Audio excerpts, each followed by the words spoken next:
보통 얘기하는 랜슬롯 나오고 가웨인 나오는 원탁의 기사. 원탁의 기사. 아서왕? 아서왕. 근데 이와 관련돼서 굉장히 훌륭한 영화가 한 편 있어서 그린라이트라는 작품. 그린라이트. 그린라이트 못 봤어요. 아니요, 이건 진짜 꼭 아마 좋아하실 거예요. 오. 원탁의 기사로 제일 유명한 건 랜슬롯인데 네. 이 랜슬롯이 아서왕의 부인인 기느비에랑 불륜 관계잖아요. 그래서 거기서 또 많은 얘기가 나오고 옛날에 리처드 기어가 그 역할을 하기도 했는데 근데 가웨인경은 랜슬롯 다음으로 유명한 기사예요. 근데 거기에 나오는 이야기를 가지고 이 서사시의 토대를 하되 새롭게 창작해서 만든 게 그린라이트고요. 크리스마스가 됐는데 이 가웨인이라는 기사가 크리스마스 아침에 이제 다들 모여가지고 성에서 이제 예배도 보고 파티도 하고 이래야 되지 않습니까? 근데 이 사람이 아침에 어디에서 일어나냐면 영화에서 육각에서 일어나요. 어디요? 그러니까 매춘부랑 자고 다음날 아침에서 일어나요. 그러니까 인생을 막 사는 사람인 거잖아요. 크리스마스 아침에 성스러운데. 그런 상황에서 이제 아서왕 옆에 가서 아서왕의 자기가 조카니까 그 옆자리에 앉아서 파티를 참석하게 되는데 네네. By what side? 그 순간 그린라이트가라고 하는 어떤 괴물 같기도 하고 기사 같기도 한 사람. 그래서 이 옷 입으신 거예요? 그럼요. 아. 나 이제 알았잖아. 그러면서 목베기 게임을 제안을 해요. 목을 베기 게임. 목 베기? 네, 너무 무섭다. 네. 자기가 목을 먼저 이렇게 주면 자기 목을 치라는 거죠.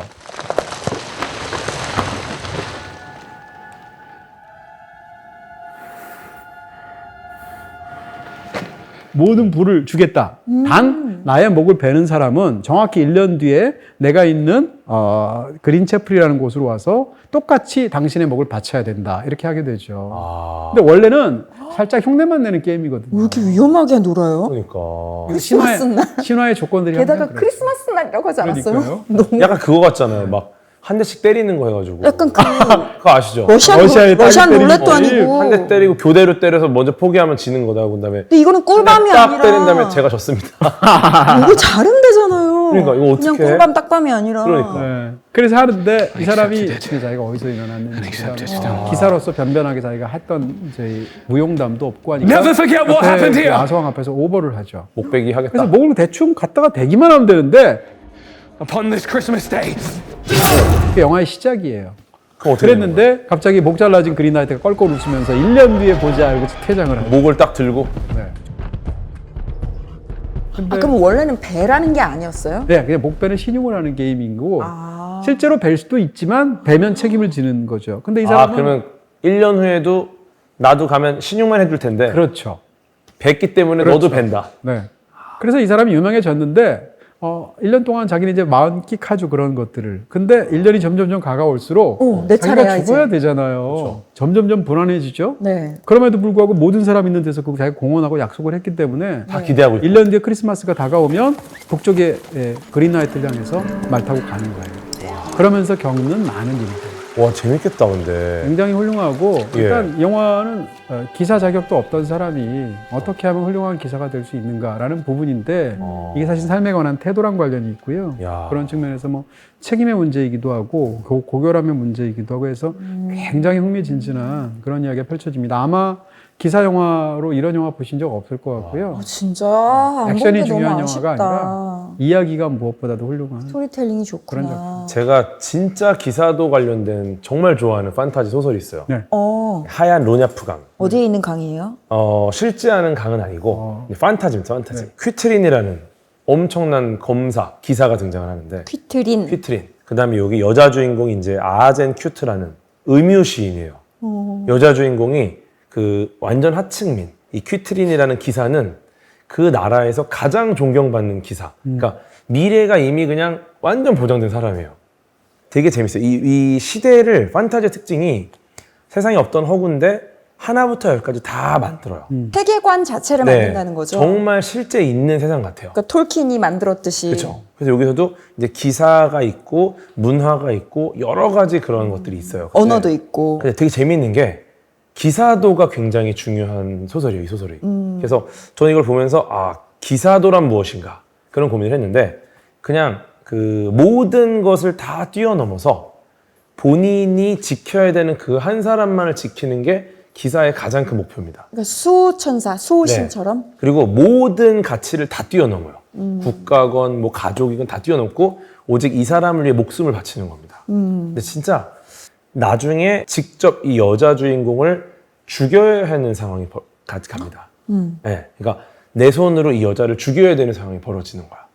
그래서 요거를 거역하면 이제 얘는 이제 끝장나는 거야. 몰락, 완전 몰락. 가문이다 몰락하는 거예요. 그래서 이제 직접 손으로 죽여야 되는 상황에 이 퀴트린이 스포일러 아니에요? 말하면 안 되나? 얘기하세요. 네. 근데 저 편집하면 이거 되죠. 사실은 이제 중세를 이해하는 핵심적인 것이 사실은 계약이라는 개념이거든요. 역사를 이해할 때. 네. 우리는 이제 왕하고 신하다라고 생각하면, 동양적으로 생각하면 왕과 신하의 관계가 계약 관계가 아니에요. 그냥 복종하는 거죠. 그렇죠. 근데 서양은 아니고요. 악마랑도 계약을 하잖아요. 그렇습니다. 심지어는 신하고도 계약을 하게 되고, 지금 말씀하신 것처럼 악마랑도 계약하고, 큰 제후랑 작은 제후끼리 서로 하는 거거든요. 그게 봉건제의 핵심이란 말이에요. 우리 많이 보셨을 거예요. 이렇게 기사 두 사람 봉건 의식을 맺게 될 때 무릎을 꿇고 두 손을 이렇게 내밉니다. 작은 제후가. 그럼 큰 제후가 그 약간 손을 일어서서 감싸는 식으로 의식을 하게 되는데 그걸 뭐라고 하냐면 오마주라고 그래요. 오마주. 오마주란 말이 거기서 온 거예요. 그렇군요. 네. 그러니까 오마주 의식, 오마주를 바친다고 우리가 하잖아요. 그런 측면에서 어떤 이런 계약 관계가 사실 핵심이기 때문에 아까 말씀드린 또 사랑에 있어서도 기사가 맞아요. 보통 중세 이제 그런 걸 로망스 문학이라고 하는데 로망스 문학에서 기사의 상대는 누구냐면 자기가 모시는 주군의 뭐 부인 보통 이런 경우가 그렇죠. 많죠. 그 상대방은 다른 남성과 결혼도 할 수 있어요. 그냥 내가 지키는 거지 결혼한다는 뜻이 아니야. 네. 그러니까 되게 애절하기도 하고 네. 이런 선택을 왜 했을까? 네. 그러면서 굉장히 또 그 소설의 가장 장점이 읽다 보면은 마치 머릿속에 풍경이 펼쳐집니다. 글을 정말 잘 쓰는 분이세요. 네, 그래갖고 꼭 한번 읽어보면 비슷하네요. 좋겠다. 아직까지도 제 인생에서 그 정도로 임팩트를 줬던 판타지는 없었다. 필시통신이 나오기 전까지는 한국에서 환상문학은 문학에서 이렇게 물론 대중문학의 범주 중에서도 거의 다뤄지지 않고요. 바로 사람들이 알고 있는 이우역의 퇴마록, 맞아. 엄청 이영도의 드래곤 라자. 근데 둘 다 하이텔에서 연재했거든요. 예, 맞아요. 드래곤 라자 인기 있을 때 이영도 씨가 항상 그 하이텔에다가 새벽 1시마다 올렸단 말이에요. 마감 시간이. 그 사람들이 직장 다니는 사람이 1시까지 못 잤다는 거 아니에요? 왜냐하면 1시에 올라오니까. 기다리고 그럴 있다가. 정도로. 굉장히 옛날 판타지 영화인데 판타지 뮤지컬 영화 디즈니에서 나왔던 메리 포핀스 요즘처럼 무슨 반지의 제왕이나 해리포터처럼 대단하진 않지만 64년에 나왔는데 그래도 이 메리 포핀스 유모가 하늘에서 우산을 타고 날아오고 맞아요. 가방에서 커다란 물건들을 막 계속 꺼내고 그리고 심지어 그림 속으로 들어가잖아요. 아이들이랑 같이 거기서 춤추고 노래하고 제가 어렸을 때 너무 많이 봤어요, 이 영화를. 거의 외울 정도로 세계에서 제일 긴, 뭐 현존하는 가장 긴 단어도 맞아요. 네. 기억하세요?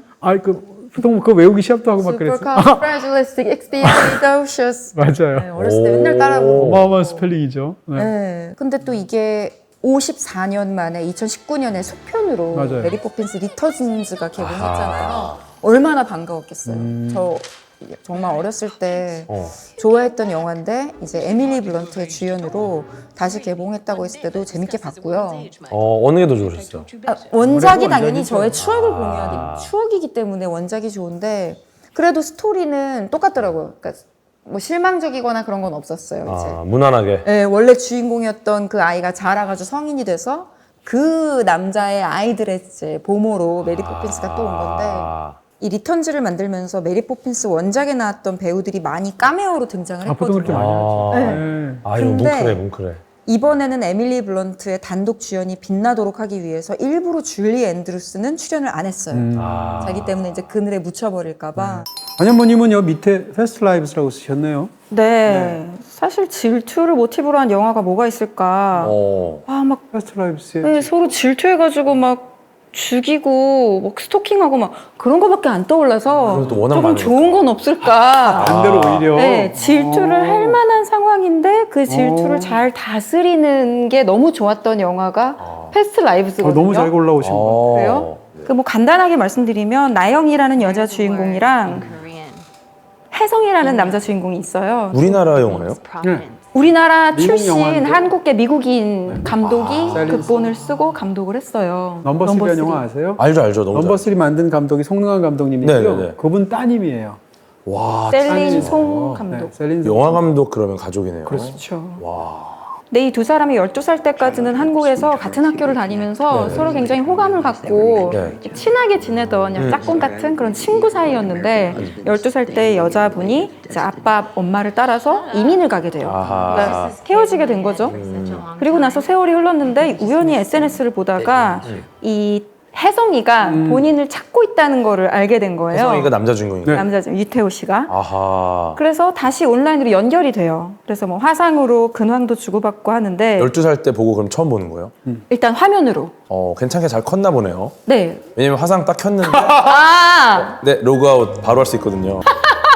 이게 내가 렉이 걸리는데 너무 다행인 게 생방이 아니라서 너무 다행이에요. 정말 나는 공개 방송 때 기대되네요. 궤도님이랑은 생방은 못 할 것 같아. 아니야, 이게 방송 생방이면 기대돼요. 또 어떻게 나는 와. 그럼 근데 혜성이? 혜성이가 네. 드디어 미국으로 와요. 비행기를 타고 뉴욕으로 와요. 그래서 둘이 대면을 하게 되는 거예요. 아. 어떻게 보면 어릴 적, 풋내기 적 서로 이렇게 좋아했던 너무 반갑겠다. 그러다 갑작스럽게 헤어진 사이인데 예, 예. 오랜만에 만났어요.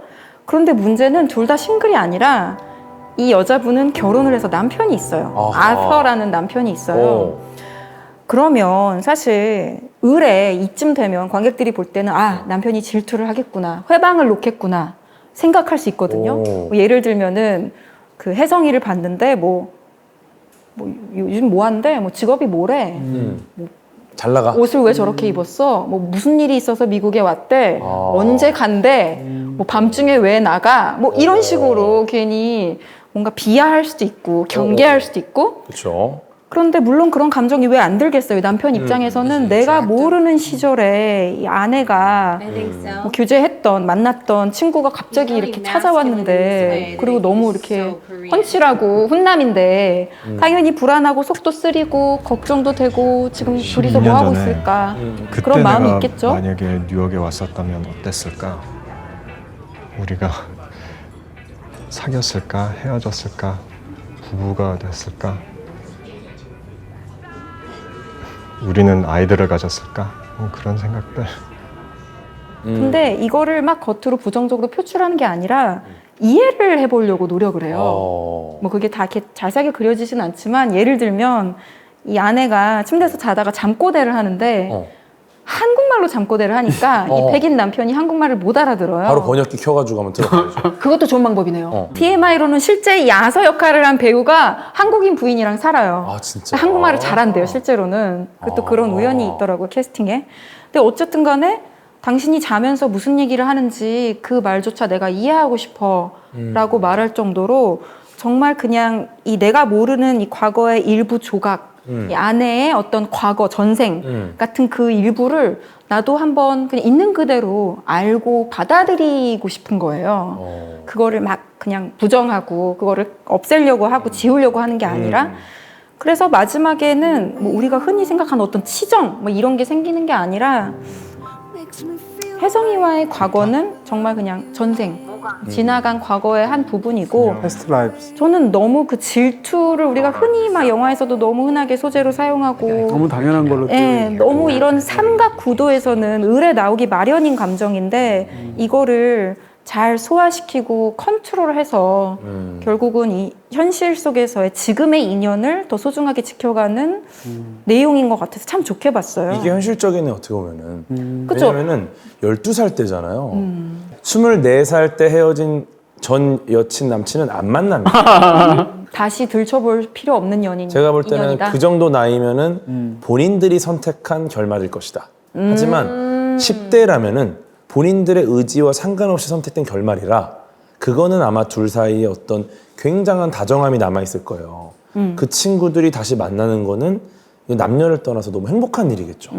이거는 당연히 남편이 좀 영화에서도 그래요. 그 존 예. 마거로가 맡은 그 남편이 아서가 그것을 뭐 용인이라고 그러면 좀 이상하고 어쨌건 그 질투 없이 이렇게 아내를 흔쾌히 보내주는 이유가 지금 가서 만나는 아내는 지금 이 나이의 아내가 아니고요. 맞아요, 맞아요. 12살 때 아이가 가서 그쵸. 12살 때 걔를 만나는 거거든요. 맞아요. 이제 그런 그 영화적인 부분들이 충분히 설득이 돼서 근데 저는 그 진짜 비행기에서 내 앞자리에 누가 영화를 보는데 너무 재밌어 보였어요. 뭐야 한국 사람들이 나오는 거예요. 어. 그래서 찾아본 거예요 포스터를. 그렇게 본 보셨군요. 영화가 패스트 라이브스예요. 베가본드라는 네. 만화가 있습니다. 잘 붙어요? 그 본드가 아닙니다. 이게 통역사인 분이 이렇게 말하니까 너무 웃기네요. 베가본드라는 작품은 그 미야모토 무사시라는 아, 미야모토. 그 검객에 대한 이야기입니다. 원작이 따로 있는데 이걸 이제 만화로 다시 재구성을 한 거죠. 캐릭터의 느낌도 많이 바뀌었지만 중요한 거는 결국 이제 천하제일이 되고 싶었던 한 검객의 성장 스토리인데 너무도 많은 강한 사람들에게 굉장히 많은 영향을 받으면서 조금씩 조금 성장해 나갑니다. 지금 장기 휴재 중이에요.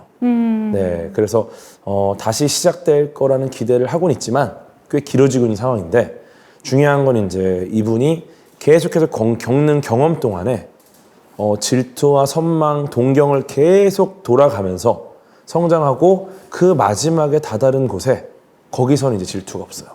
네, 타케이코 이노우에라는 네. 작가분, 슬램덩크로 유명한 분이죠. 슬램덩크. 네. 제가 너무 좋아하는 작가분인데 베가본드. 사실 이 슬램덩크라는 작품에도 질투가 있어요. 거기에 이제 나오는 강백호. 이 친구는 되게 풋내기예요. 근데 이 친구가 너무나 뛰어나고 멋진 서태웅이라는 그 선수를 동경을 합니다. 그 친구 때문에 이 친구가 성장을 해요. 풋내기였던 이 선수가 키만 크고 점프만 잘했던 선수가 나중에 훌륭한 선수로 성장을 하고 마지막에 결정적인 그 역전골을 성공시킨 다음에 그 둘이 탁 치는 하이파이브를 치는 그 장면이 너무 명장면이에요. 근데 이제 저는 어떻게 보면 좀 질투가 마음을 많이 휘감을 때 그 성장 스토리를 보면서 과연 우리가 꿈꾸는 목표란 무엇인가, 그 목표의 끝은 무엇인가, 그런 고민할 수 있는 작품을 생각을 해요. 노머 피플은 뭐예요? 그 두 남녀의 사랑 이야기예요. 여기 나오는 그 여성은 금수저 집안의 여성이에요. 그런데 학교 내에서는 거의 왕따를 당하는. 네. 근데 남성이 그 집의 그 가정부의 자식입니다. 네. 근데 운동도 잘하고 공부도 잘하고 굉장히 뛰어난 인싸입니다. 인기인이에요. 근데 이 둘이 사랑하는 이야기죠. 근데 아마 이 둘 사이에 어떻게 보면 굉장한 또 질투와 동경과 고전도 이런 비슷한 이야기들이 꽤 있을 거예요. 많겠죠. 아마. 예, 그래서 양쪽 다 서로의 단점들이 있고요. 그리고 서로가 처형이 다르잖아요. 그러니까 자존심 때문에 상처를 계속 받아요. 그게 또 치유되기도 하고 좀 막 더 붉어지기도 하고 그러면서 이들이 약간 굉장히 평범한 사랑을 하는 것 같은 느낌을 주는. 그래서 노멀 피플. 네, 그래서 아마 노멀 피플 이름이 붙은 것 같습니다. 좀 즐거운 영화 추천하고 싶어요. 네. 어떤 거죠? 좀 유치할 수 있는데 네. 떠오르는 게 너무 많아요. 많은데 일단은 남자 버전으로는 라스트 베가스라는 영화가 있거든요. 라스베가스. 로버트 디니로 나오는 거. 환상적인 거의 불가능에 가까운 라인업이죠. 모건 프리먼, 모건 로버트 프리먼. 드니로, 오. 마이클 더글라스, 케빈 클라인까지 이 네 명이 여태까지 출연한 영화 작품 수가 300편이 넘는데요. 네, 출연료가 얼마예요, 네 사람이? 네. 근데 이분들이 이제 나이가 지긋해졌으니까 이 4인방이 그 중에 하나가 한 30몇 살 어린 여자랑 결혼을 발표를 해요. 아하. 그래서 각지에 이렇게 뿔뿔이 흩어 살던 친구들이. 어렸을 때부터 60년 이상 우정을 이어오던 이 중마고우들이 총각 파티를 라스베가스에 가서 하자 아. 이러면서 라스베가스를 같이 가는데 거기서 뭐 수영장 파티하면서 뭐 수영복 컨테스트 심사위원이 되기도 하고 노후 연금을 몽땅 걸고 카지노를 하기도 하고 네.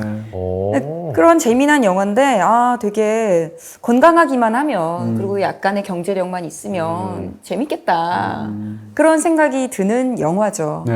근데 또 요거의 약간 여자 버전으로 나온 게 있어요? 북클럽. 북클럽. 아하. 북클럽 같은 영화 안 못 보세요? 봤어요. 네. 이동진 평론님이 안 보는 영화도 야. 있어요. 라스베가스도 못 봤어요. 아 진짜요? 야, 너무 좋다. 저는 이 세상 모든 영화 다 보시는 줄 아니요, 알았어요. 불가능합니다. 그러니까. 네, 1년에 영화 한국에서 개봉하는 게 1000편이 넘어요. 네. 북클럽은 제가 되게 좋아했던 영화인데 그것도 여자 4명이 주인공이에요. 비슷한 나이 한 60대 정도의 나이고 20대 때부터 이 넷이서 친구였는데 뭐 각자 다양한 모습으로 살고 있죠. 뭐 한 명은 결혼해서 사이좋게 남자랑 사는데 약간 말 못할 또 고민이 있고 한 분은 아직 결혼을 안 하고 성공한 CEO로 자유롭게 연애하면서 살고 있고 한 분은 판사 출신인데 이혼하고 고양이 키우면서 살고 있고 뭐 이렇게 다양한 여성들이 우리 책을 같이 읽자 하면서 북클럽을 결성을 해서 한 권의 북클럽. 책을 읽으면서 북클럽 위험한데. 갑자기 인생의 터닝 포인트를 맞이하는 거예요. 북클럽 왜 위험해요? 북클럽이 좀 위험합니다 원래. 왜요? 왜요? 원래 북클럽이 그 왜 제가 이제 북클럽을 해봤잖아요. 네. 네, 제가 이제 이 클럽에 장을 해봤는데 네. 커플이 많이 생겨요. 아, 사랑의 유람선이 되는군요. 위험하다면 되게 행복한 일이죠 사실. 북클럽을 하면 왜 그게 근데 거기가 이제 되게 그 정도의 어느 정도의 재력을 갖추신 분들, 그다음에 그 정도의 어느 전문직 그런 분들 약간 선남선녀들이 모이다 보니까 굉장히 분위기가 좋습니다. 나 이런 얘기 처음 들었어요. 한번 북클럽 한번.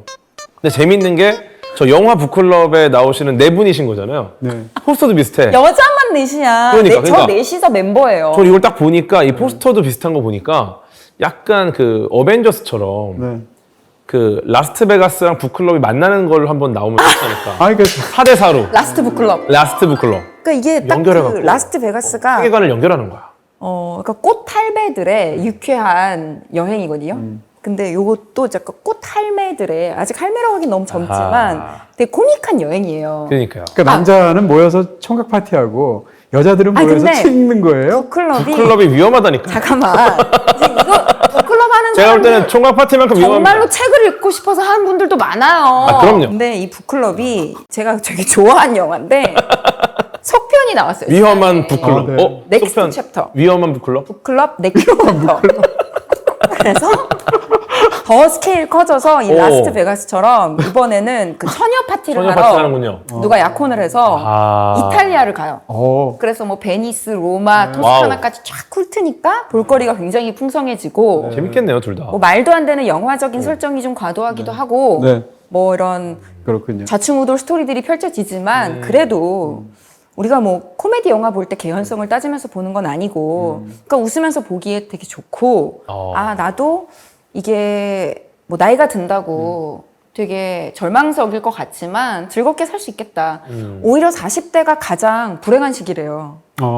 스스로 평가. 가정을 책임져야 되고 네. 자녀를 돌보고 위로는 부모를 또 돌봐야 되고 두 분이네요. 사회적으로도 커리어가 막중하고 네. 그래서 40대. 노년이 되면 그런 불안이나 초조함이 없어지면서 되게 행복해진다 그러더라고요. 근데 사실 어떻게 보면 그 나이가 지긋하신 분들이잖아요. 근데 이분들의 삶이 되게 멋있는 느낌이 들어요. 멋있고 당당하고 자유롭고 그냥 잠깐 이 스틸을 봤는데도 그럼 이 영화를 보면 배우들이 기분이 되게 좋아요. 제인 그러니까. 폰다, 그러네요. 네, 다이안 에리 키튼. 스틴버건, 캔디스 예, 버겐. 예. 아 거기서 읽게 되는 그 책 한 권이 무슨 책인 줄 아세요? 무슨 책을 읽고 이들이 갑자기 글쎄요. 네. 그레이의 50가지 기가 책을 읽고 역시 위험한 북클럽. 네, 그러고 나서 저희 이제- 북클럽은 뭐 코스모스 이런 거 보거든요. 저는 이제 조금 아까 이야기를 확장을 해가지고 저는 노화를 막는다, 불로 불사, 뭐 영생 이런 거에 관련돼서 그 두 분이 좀 보지 않으셨을 것 같은 콘텐츠를 좀 고민했고요. 그 시귀라는 책, 시귀? 시귀. 네, 요거는 이제 그 시간 귀신 이런 거예요? 시체. 시체가 살아 움직이는 거를 좀 시귀군요. 의미하는데요. 네. 요거는 이제 그 일본의 소설이고요. 그 5권짜리 소설입니다. 요거는 제가 그 처음에 무슨 내용인지 모르고 정말 우연히 봤다가 흡입력이 너무 좋아요. 네. 이게 어떤 거냐면 뭐 아까 피안도도 마찬가지지만 좀 밀폐된 곳으로 갑니다. 어떤 밀폐된 마을이 있어요. 이 마을은 외부랑 완전 단절돼 있어요. 요 안에 이제 외부인 가족이 등장을 해요. 그러고 나서 이제 한 명 한 명 갑자기 원인 모를 죽음을 당해요. 그런데 이 원인 모를 죽음 이후에 다시 죽은 사람이 살아나는 현상들이 관찰이 됩니다. 뱀파이어는 약간 능력이 있잖아요. 네. 이 시기는 완전 달라요. 네. 그냥 온전히 살아있을 때의 모든 기억을 갖추고 완전히 동일한 사람인데 주식이 인간의 피예요. 그거 하나만 차이가 있는 거예요. 평범하네요. 평범하죠. 너무 평범한데 그것 때문에 그 벌어지는 그 갈등이 분간이 안 되겠네요. 이 사람이 식인지 인간인지. 그것도 그렇고 너무 갈등이 심각해요. 왜냐면은 예를 들어서 내 부모님 혹은 내 자식 혹은 내가 사랑하는 사람이 죽었어요. 근데 그 사람이 다음날 다시 돌아옵니다. 근데 나에 관한 모든 기억도 동일하고 그냥 똑같은 그 사람이에요. 근데 먹는 근데 게 그 사람이 피를 먹어야 돼. 그리고 다른 음식은 아예 먹질 못해요. 다 토해요. 그리고 피를 원하는데 피를 줄 수 있는 게 없잖아요, 사실. 그럼 내 피를 줄 수밖에 없는 상황인 거고, 그 다음에 시기 중에는 죄책감 때문에 피를 못 먹는 시기래요. 양심적인 시기. 네, 그리고 이제 부모 때문에 본인의 피를 계속 짜가지고 막 어떻게든 살리려고 하는 그런 자식도 나오고. 효자 시기. 네, 그러면서 이제 이 안에서 시기들은 세력을 만들어서 인간에 대항하려고 하고, 인간들은 또 이 시기를 박멸하려고 하고, 그러면서 이제 그 말미로 가면은 엄청난 갈등 구조가 이제 개인, 시기 개인, 인간 개인에서 그 집단의 싸움으로 바뀝니다. 여기서부터 이제 사회 구조가 나오는데 정말 무시무시하게 흡입력이 있어요. 이게 너무너무 충격적인 내용이었어갖고 나중에 가면은 시기가 더 인간 같고 인간이 더 시기 같고 과연 그러니까 선과 악의 경계가 완전히 사라져 버려요. 나라면 저 순간에 어떤 선택을 했을까? 최근 우리나라에서도 이런 네. 초능력을 가진 인물들이 등장해서 굉장한 호평을 받은 드라마 시리즈가 있죠. 그럼요. 무빙이라는 작품인데 네. 제가 알기로 이제 강풀 작가님의 여러 가지 작품들이 영화나 드라마가 많이 됐는데 그 이슈가 된 적이 별로 없어요.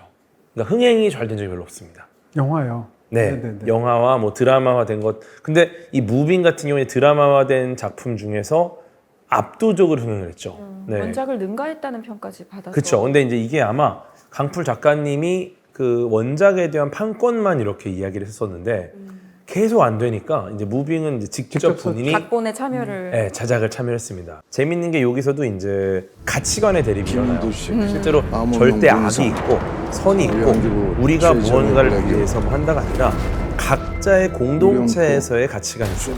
우리 공동체를 지키기 위한 가치관들이 있고 그 가치관의 대립입니다. 아빠 나 왜 이래? 나 이런 거 아빠 알고 있었어? 멋있다. 정말 너 이상하지 타이밍부터 시작해서 좀 어게인, 다르고 무빙, 브릿지까지 쫙 한번 가보면은 야 이거 잘 만들면은 마블 DC를 넘어설 수도 있겠다. MCU를 네. 넘어설 수 있겠다. 정말 그런 기대가 드는 작품들이에요. 거기에 영탁이라는 친구가 등장합니다. 이 친구가 이제 시작해서 이제 글 끌고 가는데 실제 그 무빙에 영탁이가 카메오로 등장을 합니다. 요거를 쳐서 핑거 스냅을? 네, 요거를 쳐서 딱 시간을 멈춰요. 네, 근데 재밌는 거는 시간을 멈춘다라는 걸 정의를 해야 돼요. 시간이 멈추면 뭐가 멈추는가? 네, 그 물질들의 운동이 멈추는 겁니다. 네. 시간이 멈췄기 때문에. 근데 제가 그 웹툰에 놀랬던 게 기존의 컨텐츠들은 시간을 멈췄으면 그냥 끝입니다. 근데 시간을 멈추고 영탁이라는 친구가 빨리 움직이질 못해요. 왜냐면 산소 입자들이 멈춰 있기 때문에 호흡을 하기 위해서는 내가 이것들을 천천히 섭취하면서 가야 돼요. 안 그러면 숨을 못 쉬는 거야. 뛰거나 이런 행동을 하면 얘는 움직이지 못해. 너무 힘들어서. 물론 이것도 그럼 산소가 들어가서 요 안에서 폐에서 이산화탄소 교환이 되느냐. 이렇게 가면 또 시간이 멈추니까 안 됩니다. 근데 이것까지 갈 수는 없지만 네. 그 설정 자체가 굉장히 과학적인 시각인 거죠. 작업 중인 걸로 알고 있는데 히든이라는 마지막 또 작품이 있어요. 이게 쭉 세계관이 이어지는데 이것들이 좀 자리를 잘 잡아서 국내 한국형 히어로의 좀 새로운 좀 바람을 불러야 좋지 않을까 이런 기대를 좀 하고 있습니다. 네. 갑자기 생각난 건데요. 두 분은 한 가지 초능력을 가질 수 있다면 어떤 초능력을 가지고 싶으세요? 어릴 때 정말 많이 고민한 내용이에요. 왜냐면 실제로 그렇게 될까봐 네네. 뭘 골라야 될까라는 고민했어요. 어릴 때. 이루어질까봐. 네, 왜냐면 그때 딱 왔을 때 맞아. 내가 이 타임을 놓치면 주저하면 안 되잖아요. 네. 대답을 바로 해야 되니까. 압도적으로 저는 순간이동이에요. 순간이동? 네, 왜요? 압도적으로. 순간이동? 순간이동의 범위를 정해야 되는데 내가 순간이동을 하지 않습니까? 그럼 나는 어디까지인가를 먼저 봐야 돼요. 나라는 존재. 그래서 예를 들어서 내가 순간이동 하잖아요. 일단 나의 세포 중에 살아있는 애들만으로 가정을 하면 손톱과 머리카락은 그 자리에 있어요. 너무 이상하잖아. 순간이동을 할 때마다 손톱과 머리카락과 방금 먹어서 소화 중인 음식물이라든지 얘네들은 그 자리에 다 있어야 돼요. 그래서 이런 설정들을 다 감안을 하면 재밌겠다, 그 영화로 만들면. 나만이 순간이동하는 게 아니라 각질 같은 거 남아 있는 거예요? 그쵸, 죽은 세포니까. 예. 그러니까 나를 정해야 되는데 그게 너무 어려워요, 순간이동. 그래서 이제 이거를 해결하려면 제가 생각할 때 순간이동의 능력은 내가 이동하는 게 아니에요. 내가 설정한 시공간 이동해야 됩니다. 예. 어떤 거? 평론가님은요? 아니 아무 생각한 적이 없고요. 아 그냥 진짜요? 퀵실버 하면 좋겠다는 생각이 뭐라고 그럴까요? 순간 이동하면 어떻게 약간 비슷할 수도 있을 텐데 빠르게 이동한다. 네, 시간의 끝에는 죽음이 있잖아요. 근데 퀵실버처럼 살면 거의 영생 아니에요? 특수항성 이론에 따라 시간이 느리게 가기 때문에 나이를 안 먹죠. 계속 달리고 있으면. 그러니까 아무래도 궤도님은 네. 이제 또 과학 쪽이기도 하고 이런 히어로물을 많이 보셔가지고 각종 슈퍼 히어로들 또 슈퍼 빌런들을 많이 아시는 것 같은데 저는 그 되게 단순하게 선과 악 또 히어로와 빌런을 생각했을 때 이 두 가지는 양면이어서 이렇게 딱 이분법적으로 구분은 안 되는 것 같아요. 그런 걸 잘 보여준 영화가 존 오브 인터레스트였어요. 제일 최근에 본 뭐 물론 이게 아마도 아카데미 시상식에서 국제 장편 영화상 수상을 했었죠. 굉장히 독특한 영화로 제가 아직 보진 못했는데 아, 평이 굉장히 그래요? 좋더라고요. 너무너무 잘 만든 영화인데요. 독일 네, 그때 홀로코스트. 그쵸, 네, 홀로코스트죠. 아우슈비츠에서 일어나는 이야기인데 아우슈비츠 바로 옆에 있는 장교의 관사에서 일어나는 한 가족의 일상이거든요. 그래서 직접적으로 아우슈비츠에서의 일들을 보여주진 않아요. 우리가 바라보는 건 어떤 한 장교 가족, 굉장히 단란한 가족의 일상적인 평범한 모습이에요. 뭐 정원을 가꾸면서 아내분도 단란한 일상 가정을 꾸리고 살고 있고 또 이 장교라는 사람도 독일군이고 어떻게 보면 계급도 굉장히 높은 사람이지만 가정에서는 충실한 아버지고 좋은 남편이에요. 그래서 가정을 부양하는데도 모자람이 없고 뭐 아이들하고 카누를 타고 또 뭐 소박한 휴일을 보내기도 하고 또 아이들도 그냥 잘 뛰어놀고 그 아무런 흠이 없는 어떻게 보면 그림 같은 가정인데 바로 옆에 담벼락 너머는 아우슈비츠 수용소라는 말이에요. 그래서 우리가 눈으로 보는 건 예쁜 꽃, 뭐 잘 가꾸어진 정원, 소박하고 단란한 일상이지만 저 멀리에서는 비명 소리가 들리기도 하고 뭐 가스실 총소리가 들리기도 하고 그랬을 때 이 아버지는 가정에서의 아버지 역할을 충실히 하는 사람이지만 자상한 아버지죠.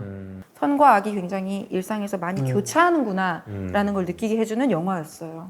존 오브 인터레스트가 올해 나온 뭐 최고 영화 중에 한 편일 텐데 그걸 존 오브 인터레스트를 제가 보고 나서 떠올렸던 영화에 직접 나온 말은 아닌데 프리모 레비라는 유명한 작가가 있어요. 이탈리아 유대인인데 아우슈비츠에서 살아남아서 그 생존 문학을 썼었던 굉장히 유명한 사람이거든요. 프리모 레비가 무슨 얘기를 했냐면 정말 위험한 건 괴물이 아니다. 왜냐하면 괴물은 그 수가 굉장히 적기 때문에 할 수 있는 일도 제한적일 수 있다.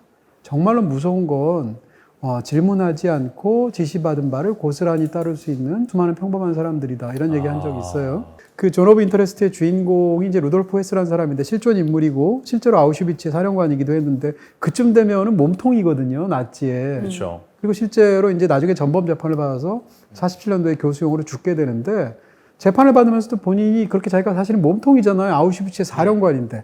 근데 뭐라고 얘기했냐면 거대한 기계의 작은 톱니바퀴에 불과하다란 말을 했어요.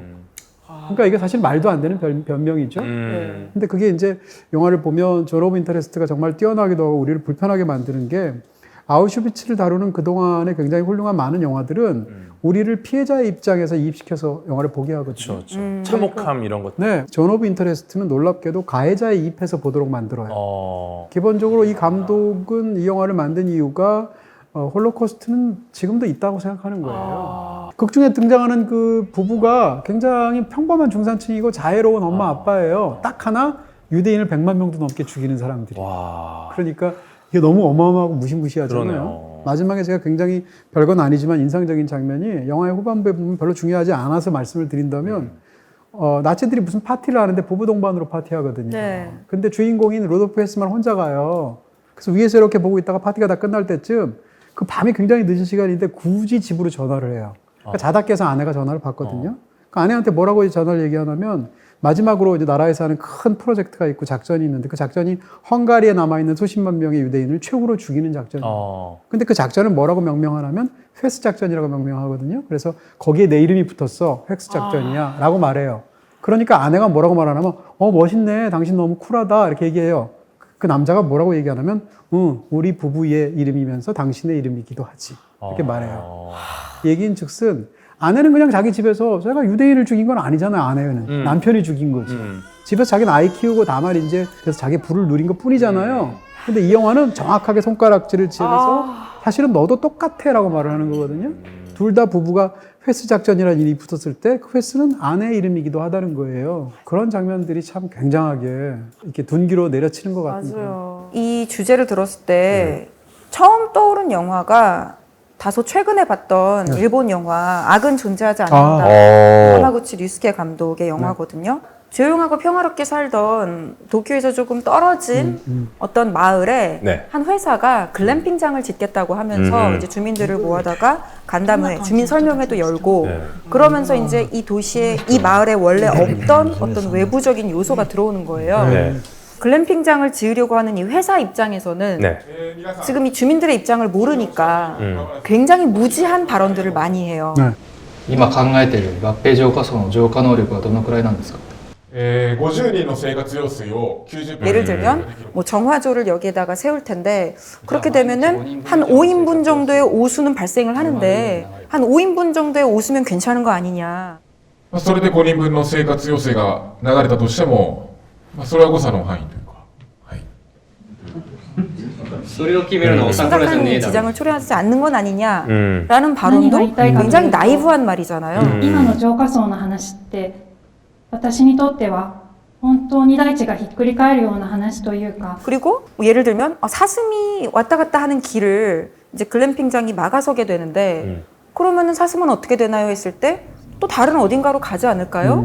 라는 거는 사실 사슴 가족의 입장에서는 굉장히 무책임한 그렇죠. 말이잖아요. 그런데 그냥 전혀 알려고 하지 않는 무관심적인 발언인 거죠. 그래서 뭐 지식을 많이 아는 것으로서의 그런 지식이 아니라 관심, 상대방에 대한 어떤 배려 이런 것이 부족한 게 악이겠구나. 알고자 하지도 않는 거죠. 호기심도 갖지 않고. 의도적으로 난 저 사람을 해칠 거야. 저 사람의 가정을 파괴할 거야. 이 회사를 망하게 할 거야. 라는 의도를 갖고 악을 행하는 사람은 그런 악인은 없어요. 우리 주변에. 다만 내가 저 사람의 입장에선 어떨까를 미처 모르는 거고 더 중요한 건 알려고 애쓰지조차 않는 거죠. 그냥 내 입장에서만 생각하고 내 회사, 내 가정의 입장에서만 생각을 하니까 그게 결국은 어떠한 파급 효과를 낳을 것인가, 어떠한 영향으로 부메랑이 될 것인가를 모르는 거예요. 중세시대 유럽에서도 가장 인기 있는 관광지는 이탈리아였거든요. 실제로도 유럽을 여행을 해보면 결국 이탈리아다라는 생각하게 되고요. 모든 길은 이탈리아로 통한다. 근데 그 이탈리아를 다룬 영화이기도 하고 워낙 또 영화도 좋고 괜찮은 영화가 다이안 레인이 나온 영화였어요. Under the Tuscan Sun. 투스카니의 태양. 인생 영화, 토스카나 인생 지방. 영화. 너무 이미 좋아하시는군요. 그 영화를 보면 이제 남편한테 배신을 당해가지고 여자가 이제 혼자가 되는데 그런 상황에서 가기도 싫은 패키지 여행을 이탈리아로 친구가 가라고 그랬죠. 그래서 가게 되는데 토스카나 지방을 가서 그냥 빈둥빈둥 생각도 머리도 너무 복잡하고 이러는데 갑자기 그 관광버스를 타고 가는데 어떤 집에 꽂히는 거죠. 브라마솔레라는 집인데 그 집에 꽂혀서 그 집을 갑자기 사는 엄청난 일을 미국 사람이 이탈리아에 여행 가서 패키지 여행을 하는데 이탈리아 주택을 사게 되는 거죠. 그래서 그 집을 고치고 거기서 사랑도 하고 새로운 삶을 정착하는 그런 건데 한국 사람들이 보통 여행 이탈리아를 많이 가면 로마를 가잖아요. 그래서 북쪽으로 가서 피렌체를 가거나 뭐 베네치아를 가거나 근데 남쪽으로 가야 되고요. 이탈리아는 남부죠. 네, 정말 좋거든요. 포시타노는 제가 본 가장 아름다운 마을 중에 하나인데 영화에서도 이제 포시타노를 가고요. 사실은 제가 외국에 여러 번 가면서 이렇게 현지에서 이렇게 이야기하거나 했을 때 느끼는 것 중에 하나는 그 사람들은 그게 가능해서 그런 건데요.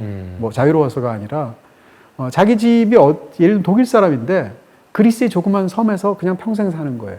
여행 왔다가 마음에 들면 그 다음에 다시 돌아가서 짐 챙겨서 여기 와서 평생 사는 거예요. 내 삶의 본거지를 내가 선택하는 거죠. 그렇죠. 그런 사람들이 굉장히 많은데 한국 사람은 그런 사람이 드물거든요. 그게 아까 말했듯이 그런 한국의 역사나 제도나 이런 모든 것하고 관련이 있는데 반도 국가기도 하고 네.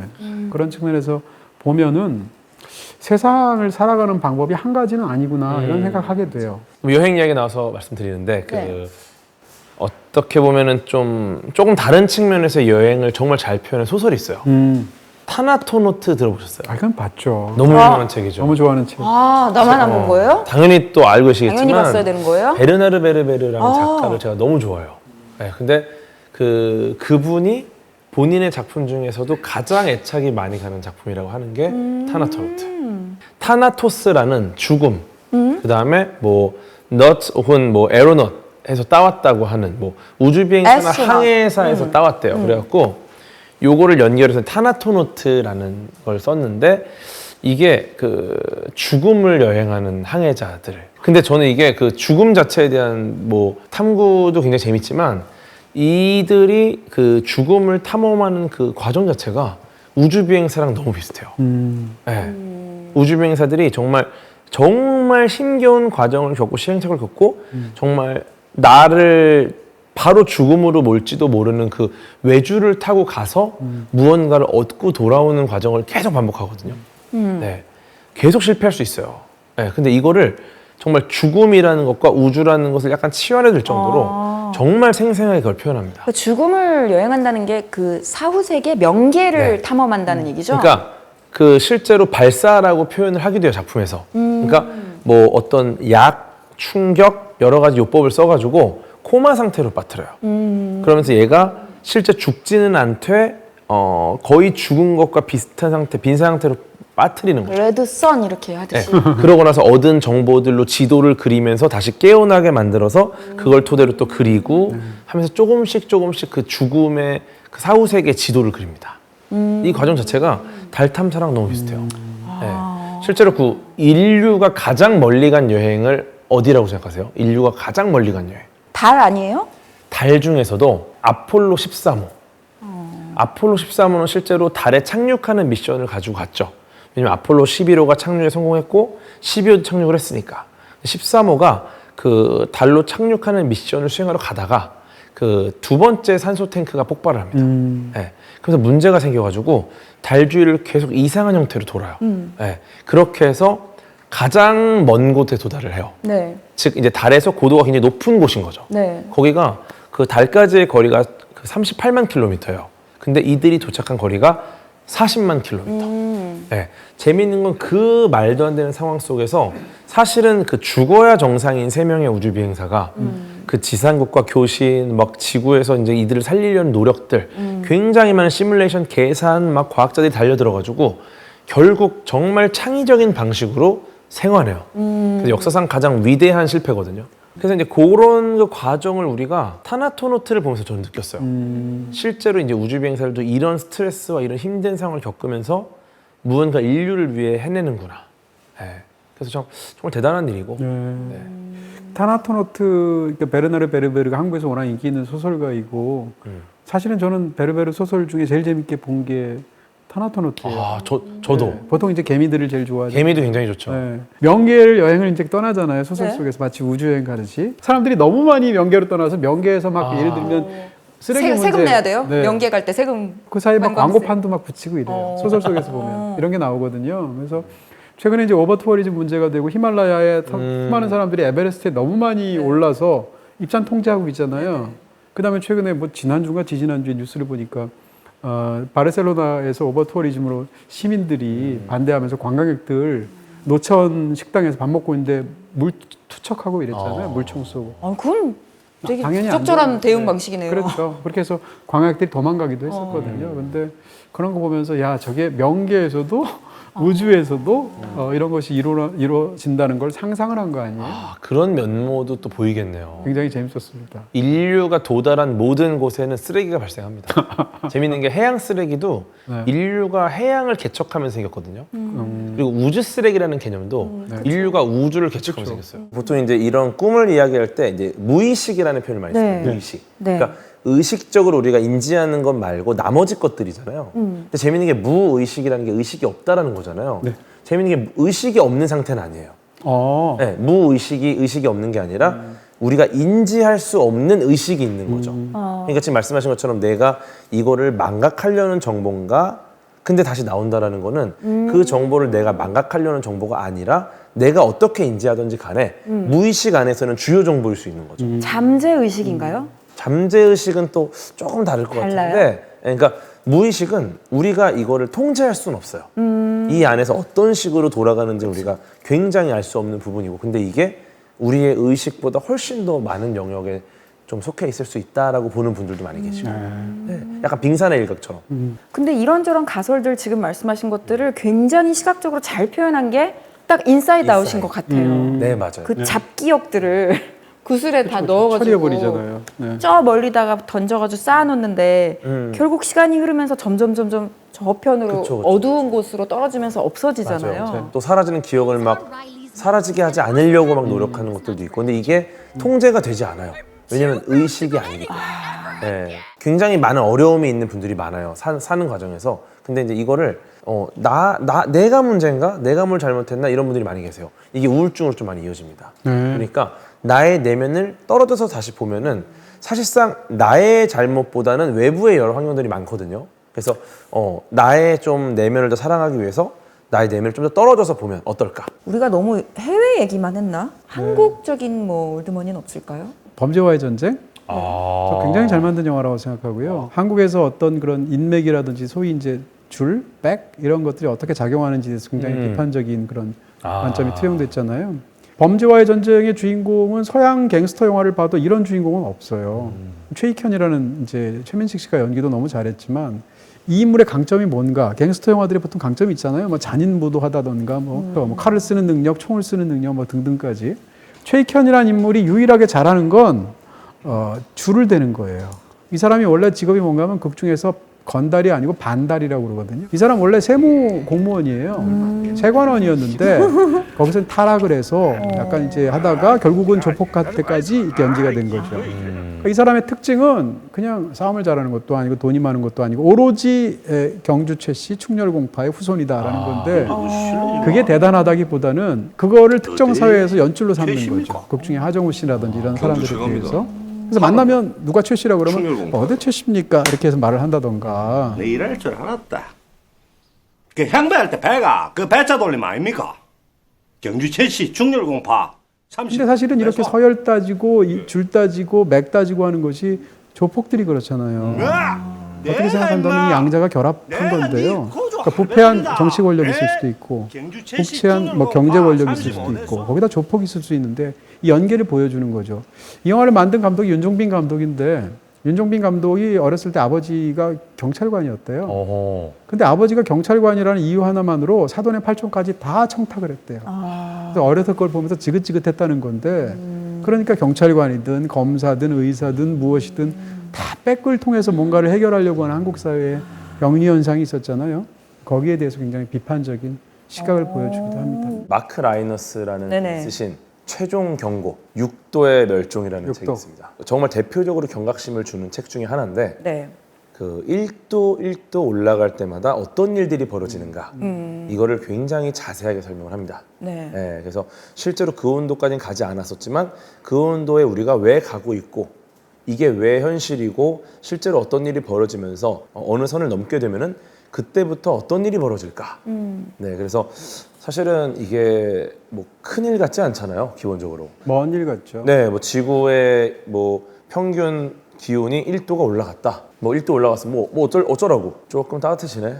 이 정도 생각이란 말이에요. 그러니까 평균 기온이 올라간다라는 개념 자체가 거의 없어요. 왜냐면 어제랑 오늘이랑 1도, 2도 차이는 너무 쉬우니까. 그렇죠. 그 이상이니까. 네. 근데 이제 지구 전체 평균 기온이라는 거는 우리가 생각하는 날씨랑은 좀 달라요. 어제보다 오늘 1도가 높다라는 거는 그냥 내 주변의 기온이 바뀐 겁니다. 근데 지구 전체 평균 기온은 전체적인 에너지가 다 같이 하나 올라가는 거예요. 예를 들어서 제가 동네 마을 주민분들한테 5만 원씩 나눠드려. 네. 이거는 뭐 좀 쉽진 않겠지만 가능은 하겠죠. 네, 어떻게든 뭐 좀 손해를 보겠지만 근데 전 인류에게 5만 원씩 나눠준다. 그렇게 얘기하니까 와닿네요. 그렇죠. 이거는 저 혼자만의 재산으로는 아예 불가능한 일입니다. 그러니까 예, 그러니까 지구 전체 온도가 올라간다는 거는 엄청난 에너지가 지금 올라가는 거다.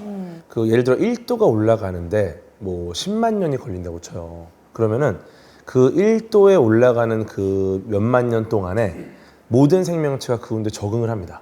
생태계가 이제 안정화가 돼요. 근데 지금 문제가 그 1도가 이제 100년 안에 오른다. 그러면 예를 들어 우리가 자동차가 서서히 다가오잖아요. 네. 그럼 우리 다칩니까? 아니요. 안 다쳐요. 네. 자동차를 짚으면서 이렇게 이동을 하겠죠. 근데 그 자동차가 1초 만에 이리로 온다. 우리는 죽는 거예요. 네, 그러니까 결국 이게 기간이 얼마나 되느냐가 우리가 거기에 적응하는데 굉장히 중요한 역할을 해요. 그럼 그로 인해서 이제 1도가 올라가면은 여러 가지 단계가 있어요. 뭐 예를 들어서 뭐 해수면이 올라가고 빙하가 녹기 시작하고 폭우가 내린다던가 뭐 스콜이 막 없던 지역에 만들어지고 태풍 뭐 이런 것들이 있는데 거기서 이제 조금 더 올라가면은 그 우리가 정말 싫어하는 모기. 네. 모기가 살기 너무 좋은 온도와 환경이 만들어져요. 아, 오히려. 근데 이제 인간을 가장 많이 죽인 동물이 모기입니다. 1위. 달팽이도 있고 채채파리도 있고 뱀. 얘가 어쨌거나 피를 빠는 건 괜찮은데 네. 빨면서 이 피부에 흠을 내요. 균열을 내면은 고안으로 바이러스나 균이 들어갑니다. 근데 얘가 이제 갖고 온 균들이 들어가는 거죠. 네. 그래서 결국 모기 때문에 뭐 말라리아, 학질, 그러겠죠.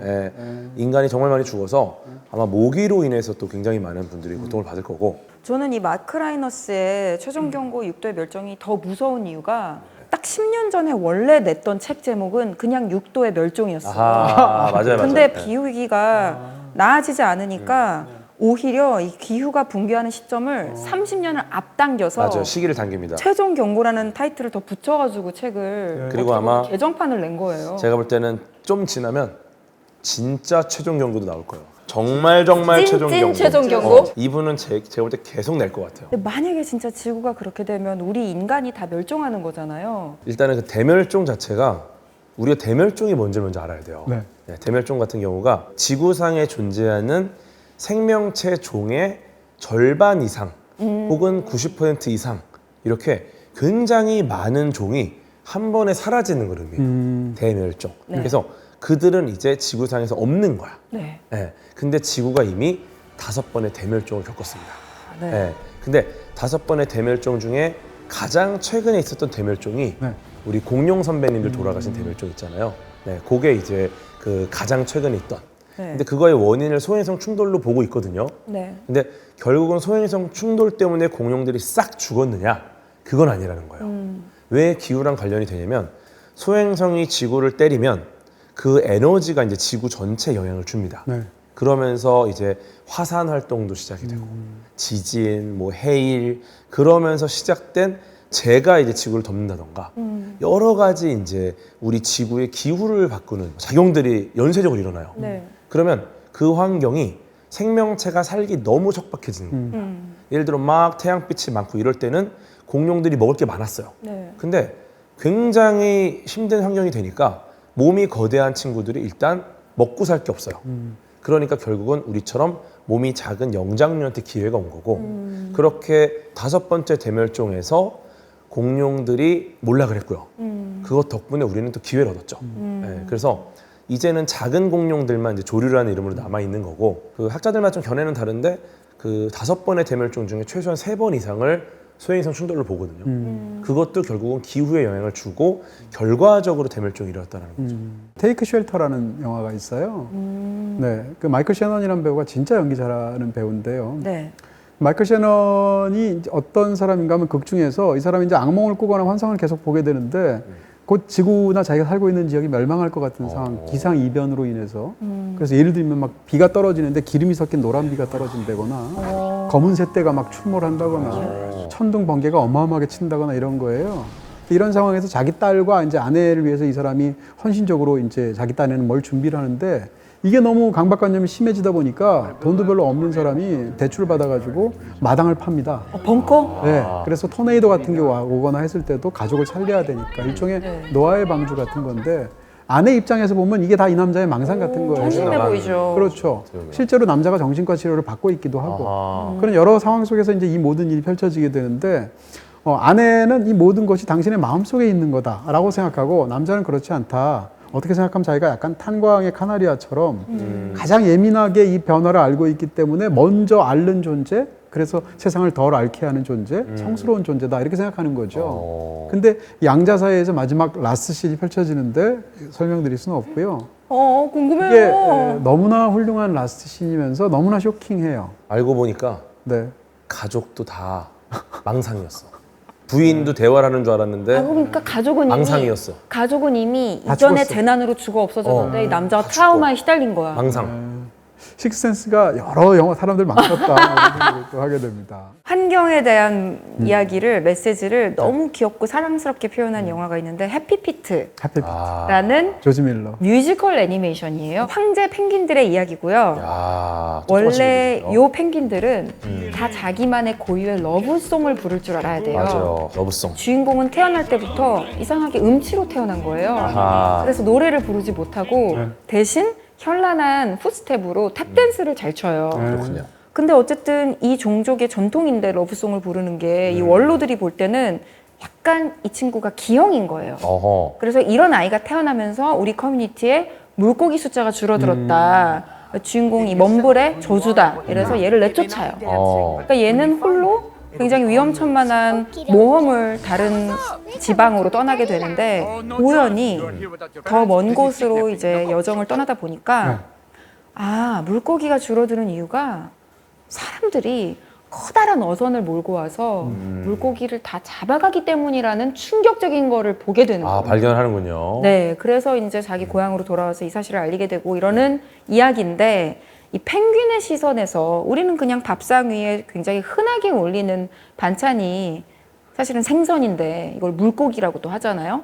근데 이 펭귄의 입장에서는 너무 충격적인 쇼킹한 장면이었던 거예요. 어마어마한 규모의 어선이 그냥 뭐 싹쓸이를 해가니까 물고기들을. 그래서 아, 결국에는 이게 뭐 다양성에 대한 존중, 뭐 부모의 이해와 수용 이런 주제를 갖고 있기도 하지만 환경 보전의 메시지를 담고 있는 영화구나 하는 그런 울림을 주는 영화고, 여러분들이 좋아하시는 매드맥스의 감독 조지 밀러가 감독한 또 영화라는 반전 팩트가 있죠. 이번 주제를 생각할 때 제일 먼저 떠올랐던 영화가 더 길티라는 영화인데. 더 길티. 네. 이 더 길티라는 영화를 보면 그렇습니다. 어떤 사람이 이제 자기가 경찰인데 이전에 처리했던 일을 잘못 처리해서 좌천이 돼요. 그래서 콜센터로 옵니다. 119. 그렇죠. 119, 112 이런 데 전화 오면 신고를 받아야 되죠. 근데 영화가 굉장히 재밌는 건 영화가 한 90분밖에 안 되는데 90분 동안 콜센터 안만 비춰줘요. 그러니까 우리는 사실 주인공 거의 얼굴만 보는 거예요. 근데 영화가 장편 영화인데 너무 재밌어요. 덴마크 영화인데요. 근데 이 사람이 전화를 받는데 처음에는 자기가 좌천됐기도 했고 전화를 심드렁하게 받겠죠. 근데 그러다가 어떤 여자가 전화를 했는데 처음에는 횡설수설해서 전화를 끊으려고 했는데 갑자기 무슨 생각이 드냐면 가만히 있어봐. 이 사람이 지금 납치됐는데 납치범이 옆에 있는 상황에서 그걸 속이면서 나한테 신고를 위장해서 하고 있는 게 아닐까라고 생각하죠. 근데 정말로 그런 것 같거든요. 그러다 보니까 그 여자의 남편이 함께 있게 되는데 그 남편은 전 남편이면서 전과자라는 것을 알게 되고 둘 사이에 아이가 있다는 걸 알게 되고 이런 과정을 통해서 아, 전 남편이 이 아내를 납치를 하려고 하는구나. 그리고 경우에 따라서는 아이까지 해를 끼치려고 하는구나라는 걸 캐치하게 되죠. 그 다음부터는 전화로 이 경찰이 사방에 연락을 하면서 그걸 막으려고 애쓰는 과정이 이제 영화 이야기예요. 재밌겠네요. 근데 영화를 다 보고 나면 이 경찰관이 엄청난 큰 실수를 해요. 그 실수의 핵심은 자기가 들을 거라고 예상한 대로 들었고요, 이 사람은. 네, 자기가 보고 싶은 거대로 본 거예요. 재밌겠다. 그래서 일이 완전히 착오로 엉망진창으로 이제 하면서 마지막에는 이제 반전이 나오는 그런 구조거든요. 그러니까 아까 제가 말씀드렸던 무슨 뭐 시상이라든지 시각 정보나 청각 정보를 처리하는 인간은 예상한 것을 보거나 듣는다는 거, 그걸 너무 잘 보여주는 영화입니다. 야, 대사를 되게 잘 써야 되겠네요. 그렇죠, 그렇죠. 묘하게 두 가지 의미가 있는 듯한 대사들. 네, 야, 고민 많이 했겠는데요. 그렇죠. 그럼 저희 볼 수 있는 영화인가요? 또 리메이크한 작품도 있어요, 미국에서. 전 리메이크작은 못 봤는데요. 리메이크도 워낙에 또 재밌으니까 요새. 제목이 더 길티니까 뭐 죄책감이잖아요. 이 남자가 사실은 아내와의 관계나 혹은 자기가 이전에 했던 일 동안에 죄책감을 느끼고 있거든요. 그러니까 죄책감 때문에 정보가 휘는 거예요.